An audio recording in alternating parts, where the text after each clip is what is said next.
I go with woman. Just sign the voting package. Okay, so ladies and gentlemen, thank you for attending the Brooklyn Tea Party meeting today. I just wanted to, couple notes. We are going to be, in a minute or two, have our guest speaker, Inna Vernikov.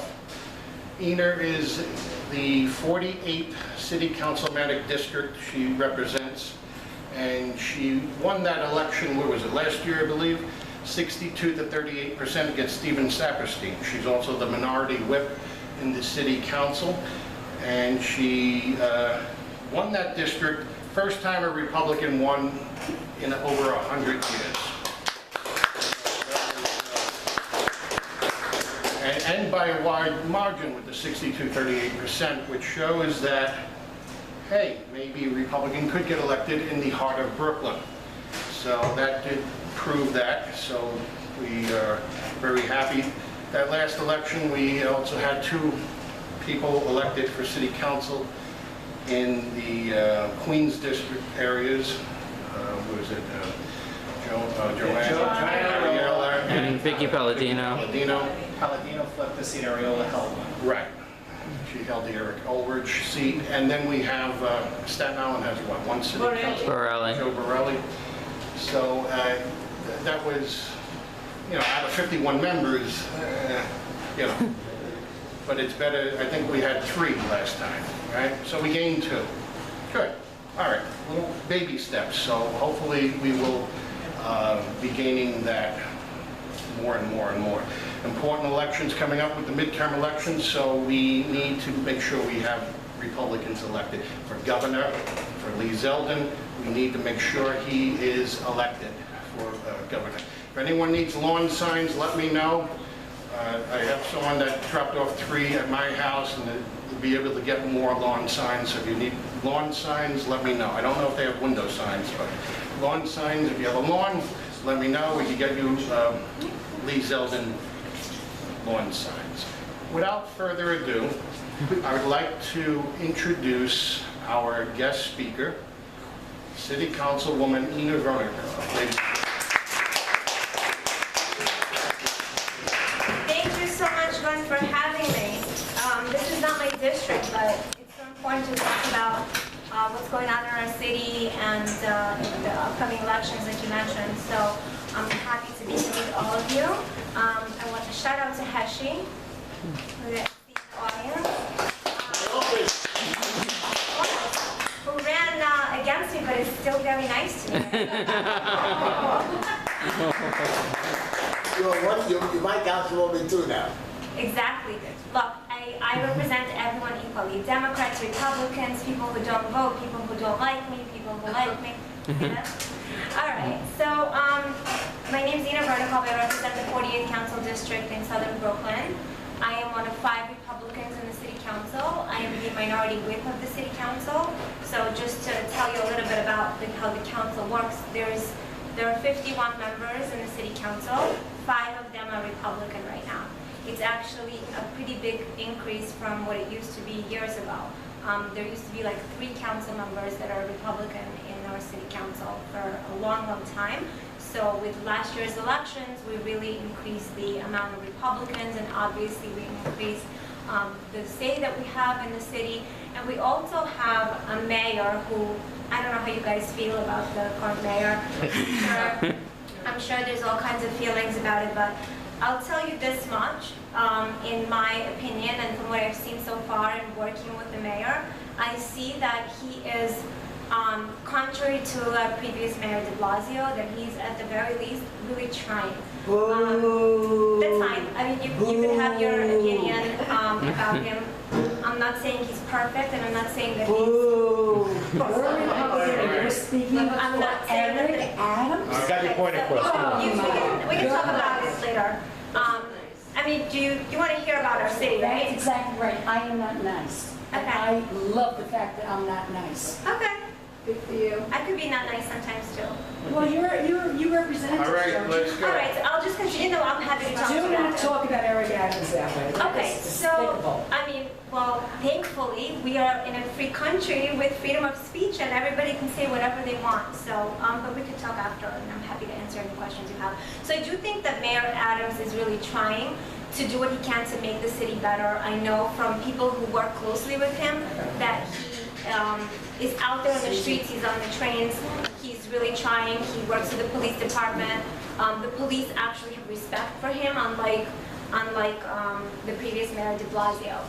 What we need though, the most right now, is to change the direction of our state because we have what's called bail reform. That is, it's okay, it's fine, don't worry about it. I love you too, Heshi. So basically the problem is one mayor, no matter how good he is, cannot fix the issues in our city, especially crime, which is what's happening now. What we need to change is the bail reform because what's happening is that that's not in the purview of our mayor.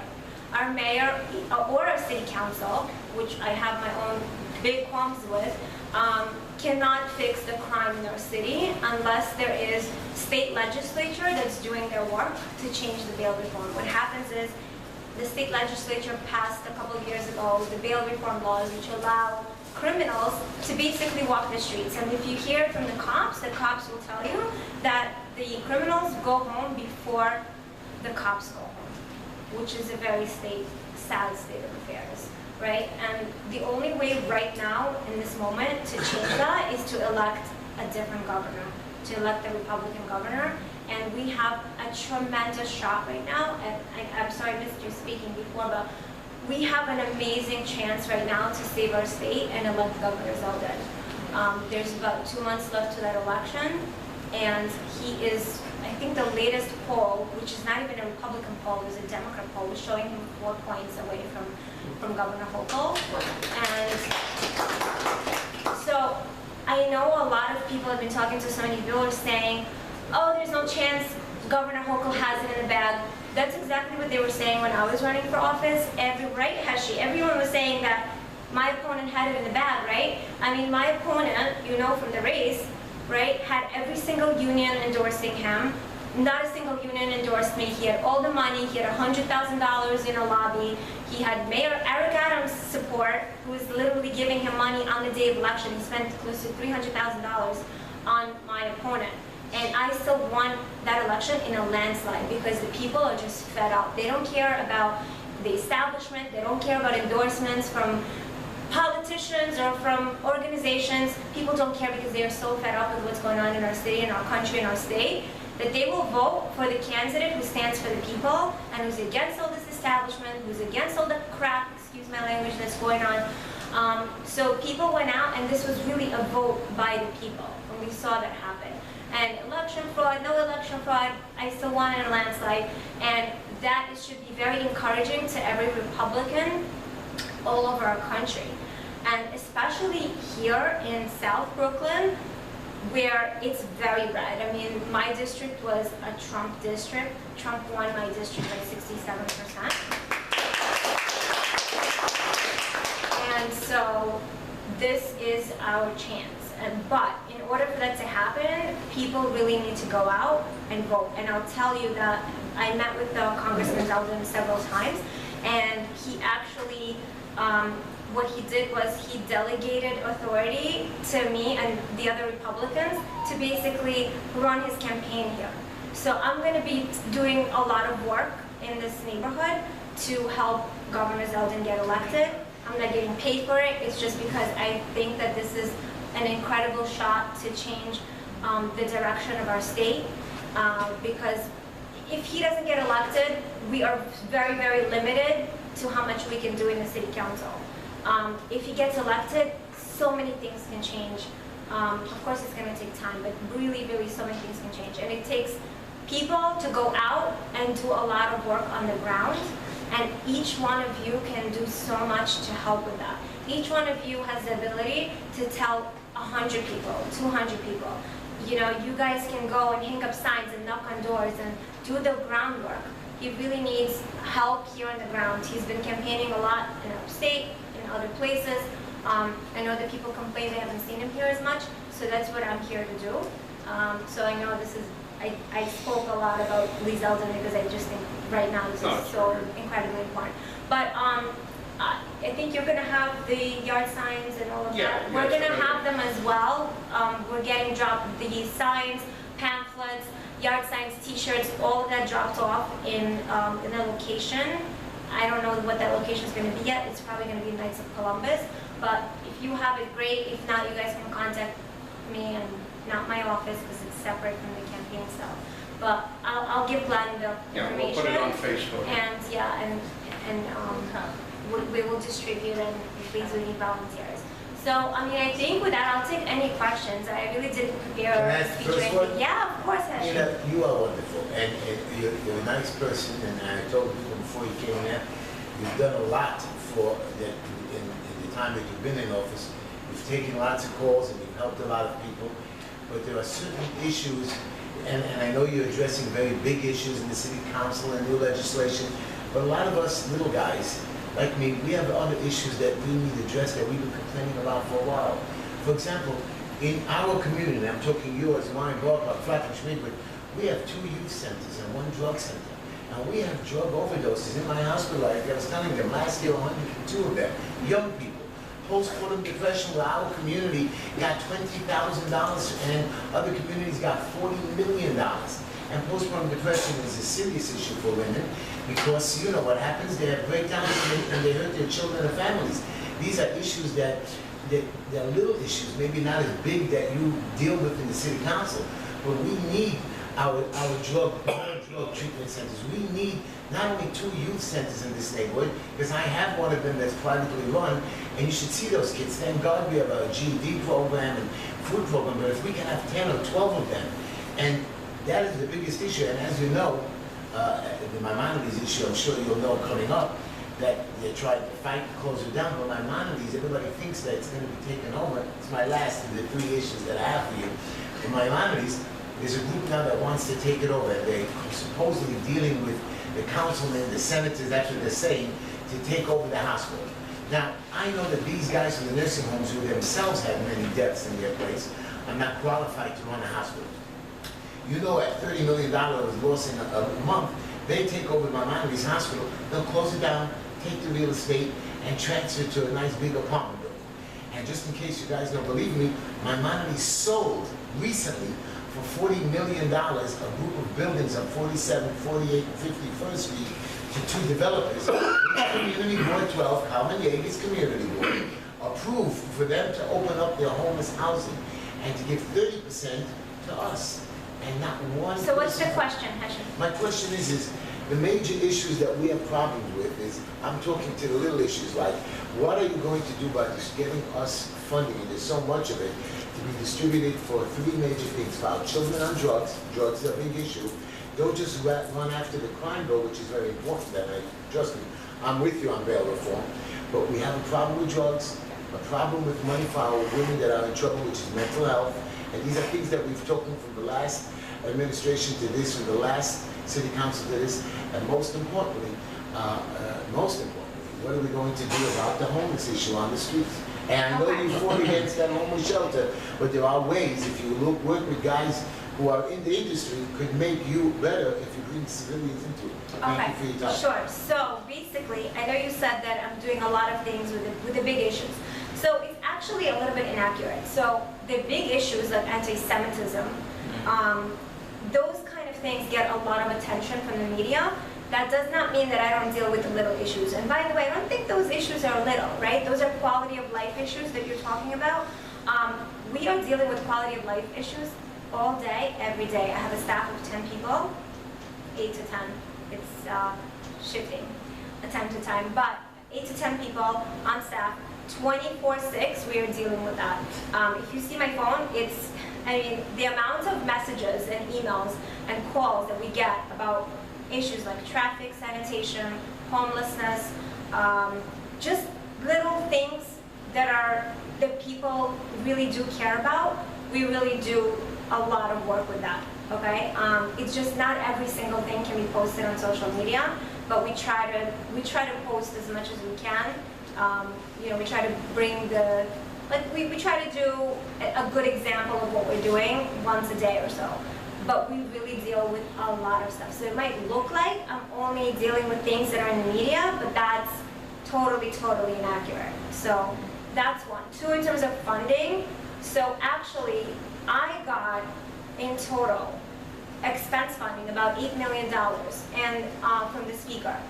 And that's not including the discretionary funding that I got for different organizations. And by the way, the millions of dollars that Republicans got from the speaker was very different from what the progressives got. I don't know if you saw the story in the Post, but this year the Republicans got millions of dollars while progressives got zero from the speaker for expense funding. Okay? That's whatever the reason is that they didn't vote for the budget. The point is that we got all the funding that we needed. Every single request that I made from the speaker, I got.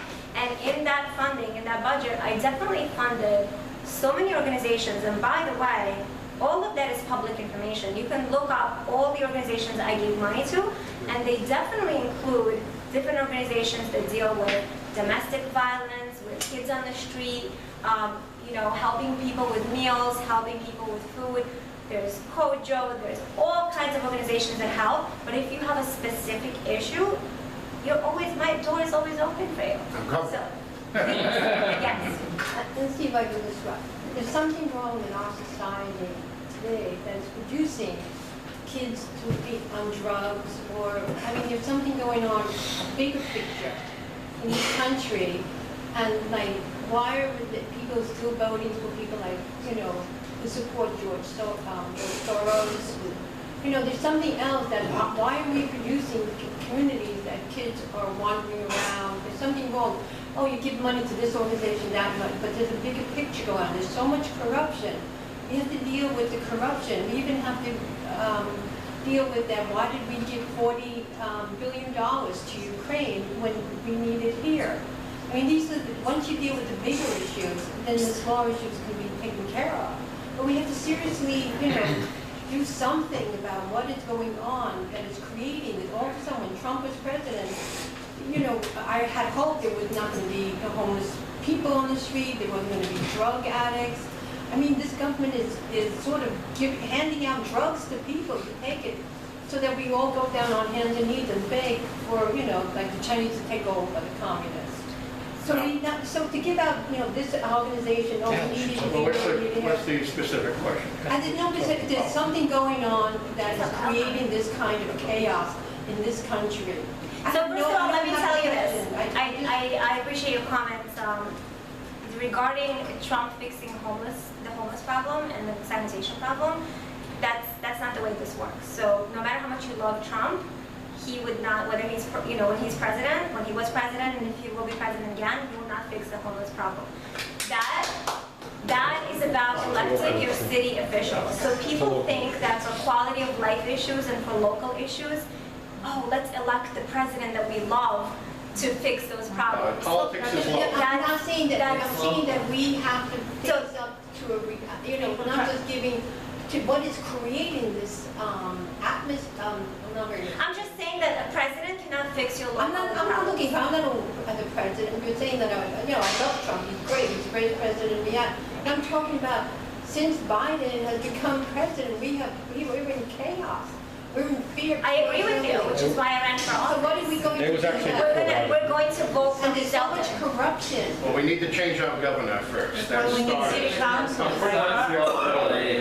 We need local Water officials. Street. Okay.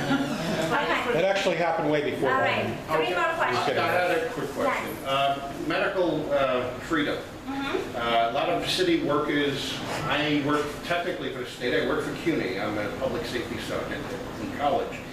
And the lovely Governor Hochul in January forgot to say the word staff. She said faculty. So when I had corona and say, oh, you think you're going to, so I got lucky. I did not need a shot. I just have to do weekly testing.